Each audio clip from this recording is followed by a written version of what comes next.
gunsmith shop. And I'm not kidding you guys.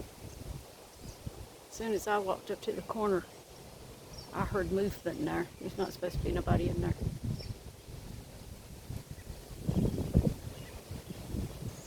It creeped me out.